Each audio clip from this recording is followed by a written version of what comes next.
Una vez, bueno, ha ocurrido muchas veces en la historia, pero digamos en Occidente, con el Imperio Romano. Cae el Imperio Romano, caemos en la barbarie y retrocedemos 8 siglos. Cuando renacemos, independientemente del renacimiento que hubo aquí en España, en Al-Ándalus, gracias a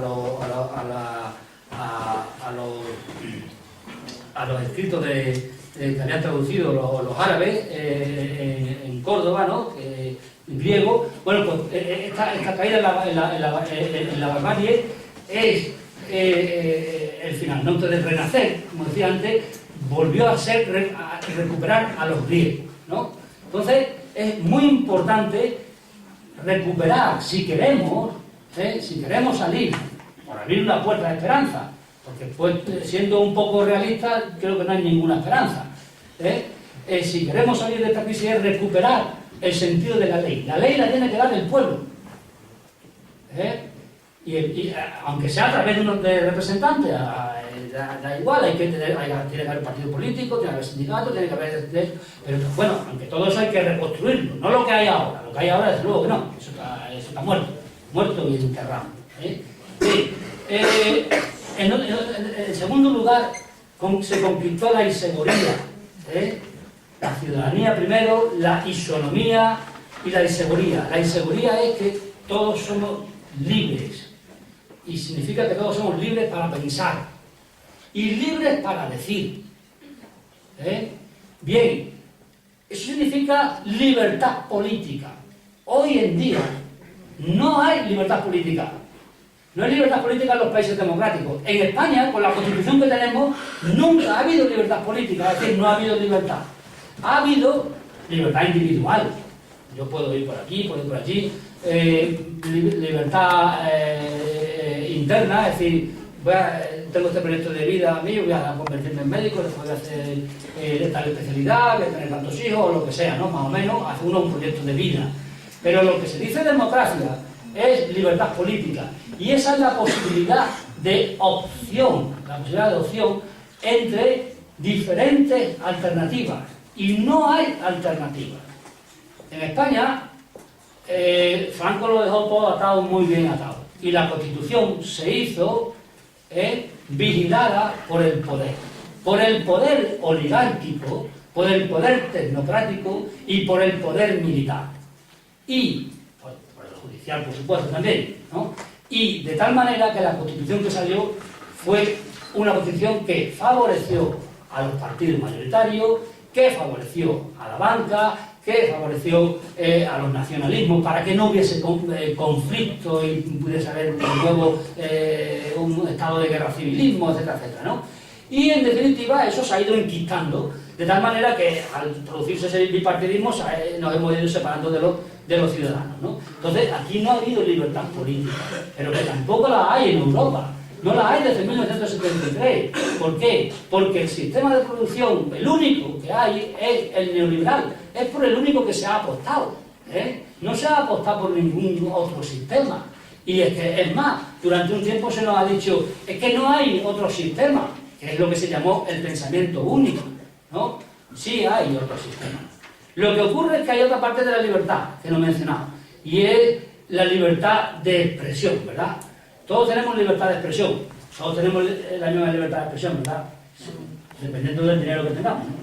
Pues claro, el señor Botín, si da una conferencia, se puede entrar a toda España, ¿no? Pero ninguno de nosotros tres se va a entrar a toda España, ¿verdad? Es decir, que no llegamos a ninguna parte. ¿Por qué a los partidos políticos, por ejemplo, les ha interesado manejar los medios de comunicación? Tener mucho dinero para manejar los medios de comunicación. Porque es la manera de transmitir la opinión del partido, la ideología, la creencia del partido, transmitirlas al pueblo, transmitirlas a la ciudadanía, entre comillas, ¿no? Porque no son ciudadanos sino esclavos. Y entonces, esa es la cuestión. Esa libertad también la hemos perdido. Esa es una conquista griega que tenemos que recuperar. Bien, pero como toda democracia, lo que le ocurre a las democracias es que degenera. Y esa democracia griega degeneró y cayó en manos de lo que hoy en día ha caído en nuestra democracia. Con otras circunstancias históricas, pero el título es el mismo. cayó en manos de los demagogos, que hoy en día es la clase política, y los oligarcas, es decir, los ricos. Bien, ¿y qué es lo que ocurrió? Bueno, pues hay un fenómeno en la historia que para mí me parece que es un fenómeno ejemplar, un acontecimiento ejemplar, que es la muerte de Sócrates. La muerte de Sócrates para mí representa, podemos hacerla representa el fin de la democracia, la imperfección del hombre, y además la muerte de Sócrates ilustra muy bien también lo que está ocurriendo hoy en día, porque la muerte de Sócrates, si Sócrates lo ponemos como sinónimo de pensamiento, no de filosofía, porque no me gusta poner la palabra filosofía porque caemos en lo de la filosofía académica, la filosofía que se dedican unos cuantos a los que decimos que están medio locos o lo que sea, ¿verdad? Bien, no, pensamiento, porque todos pensamos, ¿verdad? Bien, pues deberíamos pensar. Bien, si no queremos ser manejados, si queremos ser libres. Bien, entonces, ¿qué es lo que sucede con Sócrates? Bueno, pues la ciudad de Atenas quiere darle un escarmiento a Sócrates. Sócrates es, como ya hemos dicho, el tábano de Atenas, ¿verdad? Sócrates es el que aguijonea las conciencias, el que no deja tranquilo a nadie, el que busca la virtud, el que te dice a la cara que una vida sin autoanálisis, es decir, sin intentar conocerse uno a sí mismo, no merece la pena de ser vivida. Es decir, que lo que está diciendo es muy gordo, es decir, lo importante en la vida es la virtud, pero la virtud ciudadana. Lo importante no es el dinero, lo importante no es la fama, lo importante no es cambiar de móvil cada no sé cuánto y las cuantas aplicaciones tiene este móvil, etcétera, etcétera, ¿verdad? No, eso no es lo importante, ¿no? Lo importante es conocerse a sí mismo, dedicar la vida al conocimiento de uno mismo. Pero claro, el conocimiento de uno mismo no es de eremita, la diferencia de Sócrates con la religión. Sócrates estaba todo el día en la calle, en la plaza y de banquete en banquete, que lo invitaban de unos y otros. Que no ponía un pie en casa y las mujeres tenían puesto así. ¿Okay?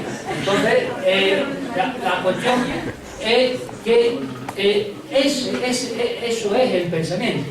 ¿Y el pensamiento qué ocurre? Pues como ha dicho antes Manolo, el pensamiento le duele al poder. Al poder no le gusta el pensamiento. De ninguna manera al poder le gusta el pensamiento crítico. No le gusta el pensamiento crítico porque el poder es inmovilista por naturaleza. Y Sócrates no era inmovilista. Sócrates lo que hacía es que molestaba. Es decir, hacía que la gente se moviese, hacía que la gente pensase.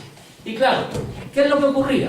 Pues que hay un enfrentamiento que es propio de la condición humana y que por eso muestra realmente lo que no vamos a salir nunca, aunque salgamos de esta, digamos, nuestro camino es eterno, no existen sociedades perfectas. El siglo XX está lleno de cadáveres, ¿no? Precisamente por la idea de que existen sociedades perfectas, ¿no?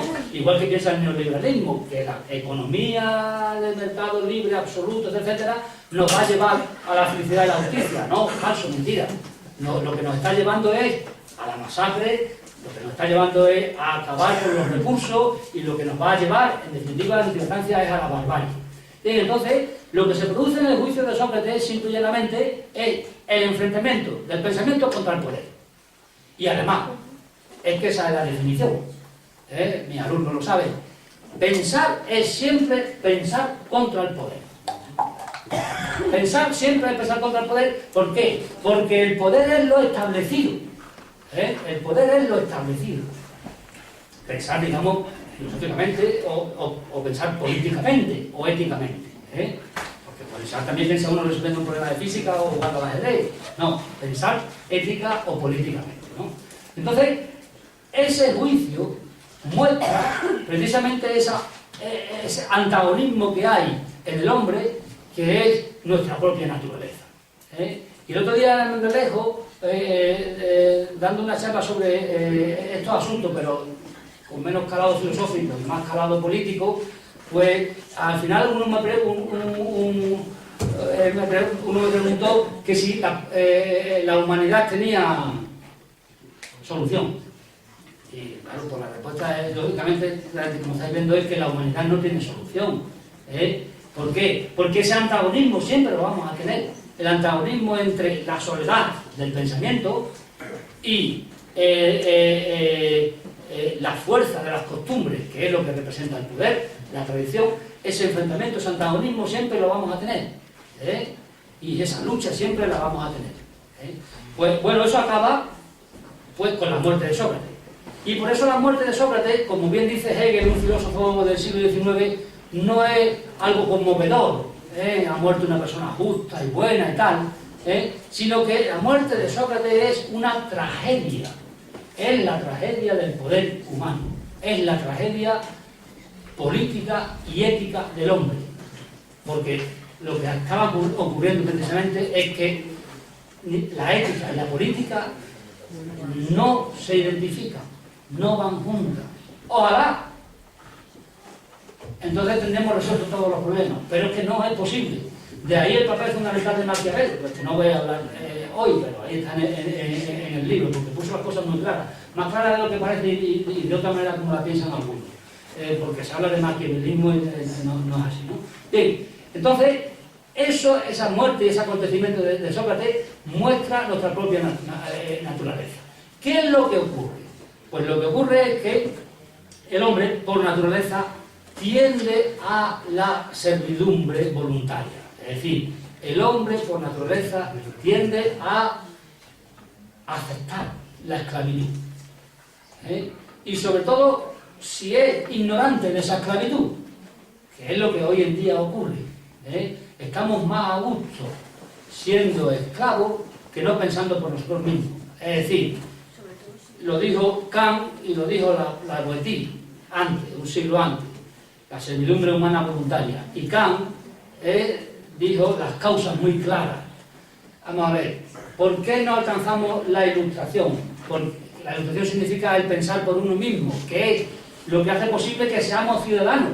Porque lo que los griegos exigían es que para que tú utilices tu palabra, utilices el logos, pues lo que tienes que hacer es pensar por ti mismo.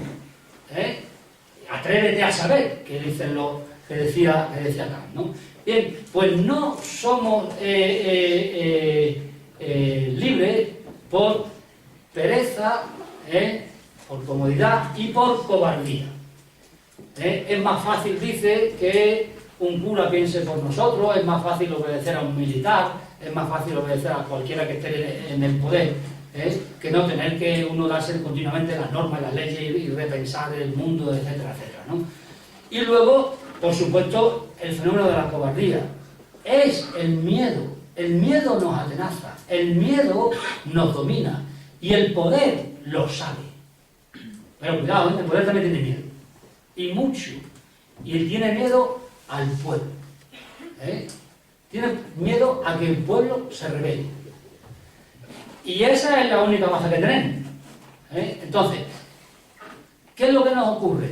Pues que no somos lo suficientemente valientes, tenemos miedo y somos demasiado perezosos para hacer una democracia. Y por eso las democracias son gobiernos imperfectos. Y por eso tienden a desaparecer, que es lo que está ocurriendo hoy en día. Vamos a ver, desde el punto de vista biológico, nosotros somos animales gregarios, ¿no? Es decir, que gregario y jerárquico, es decir, que vivimos en un grupo, entonces nosotros hacemos lo que hace el otro, nuestra conducta fundamentalmente es imitativa, imitamos los movimientos del otro, así aprendemos, etcétera, etcétera, ¿no? Y no nos queremos salir del grupo.